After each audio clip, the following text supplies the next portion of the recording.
jeunesse africaine préfère périr dans la mer que de rester sur son propre continent pour le développer. Je suis très triste de voir que la jeunesse africaine préfère venir ici, dormir dans des centres d'hébergement, être des sans-papiers que de rester sur son continent pour le développer. Ces jeunes partent, mais à qui la faute? À qui la faute? Au fait que je dirais la faute, j'ai peur même de dire le terme, mais je vais le dire à la politique. Parce qu'effectivement, quand on leur demande tous qu'est-ce qui se passe, ils n'ont pas de boulot. Ils viennent pour travailler. La plupart. Certains viennent peut-être aussi pour dire qu'ils ont connu l'Occident. Ça, c'est un autre phénomène. Ont-ils tort? Ils ont tort. Pourquoi? Ils ont tort parce que ce n'est pas l'Eldorado. Ce n'est pas du tout. Pourtant, c'est l'enfer, mais je préfère que les 3 millions et les 6 millions qu'ils investissent, qu'ils donnent aux passeurs, ils investissent pour faire quelque chose chez eux. Ça aurait été plus profitable à l'économie pour eux et pour leur respectabilité. Quel respect ils sont de venir ici dormir sur le sol? Où est l'enfer pour eux?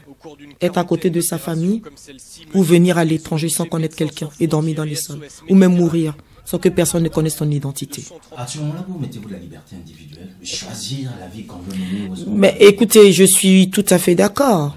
Je suis tout à fait d'accord. D'ailleurs, c'est ce qui nous rétorquent la plupart du temps. La plupart disent, ben, vous y êtes, pourquoi nous ne viendrez pas? Je leur réponds tout simplement, c'est que moi je suis venu avec un passeport légal. Et vous? Le procès qui est fait à la CPI par certains États africains qui ne sont pas les plus, je dirais, libres, démocratiques, c'est souvent liberticide, pose quand même des questions en se disant, est-ce qu'on n'a pas besoin de cette cour reste ne fût-ce que dans un coin pour dissuader ceux qui sont pouvant appuyer très facilement sur la gâchette? J'ai vraiment l'impression, quand je vous entends, que il y a que les Africains qui sont des dictateurs et qui méritent d'aller devant la CPI.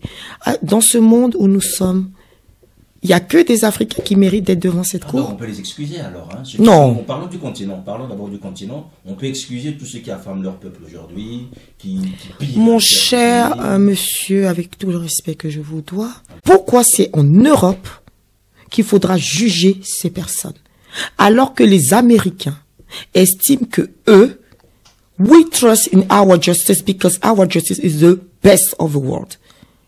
Notre justice est la meilleure. Il peut pas avoir de justice en Afrique. Les choses commencent à avancer. Je ne suis pas une féministe. Vous dites que pouvoir aux femmes, absolument pas. Je dirais même que je suis une féminine. Voilà. Voilà. Voilà.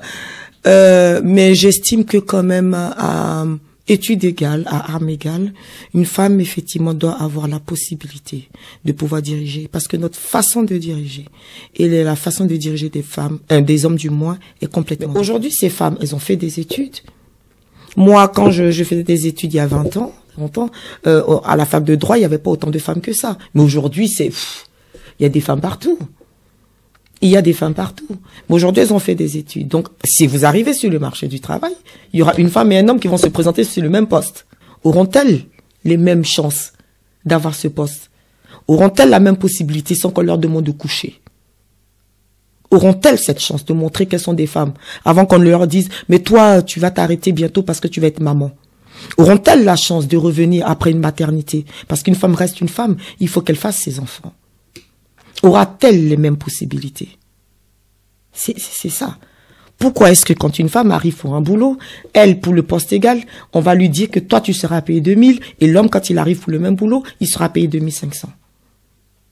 C'est ça qu'on appelle un combat. C'est tout. Mais, oui. Comment on fait pour changer tout ça? Les mentalités. Mindset. Les mentalités. Ça évolue, ça vient. Mais il faut changer des mentalités. Ça prendra le temps que ça prendra. Mais certains commencent à comprendre ça. Et ça va le faire. Moi, je ne suis pas désespérée. Il y a encore, même moi ici présente devant vous, j'ai postulé à des postes où on m'a dit, si tu couches pas, tu l'auras pas.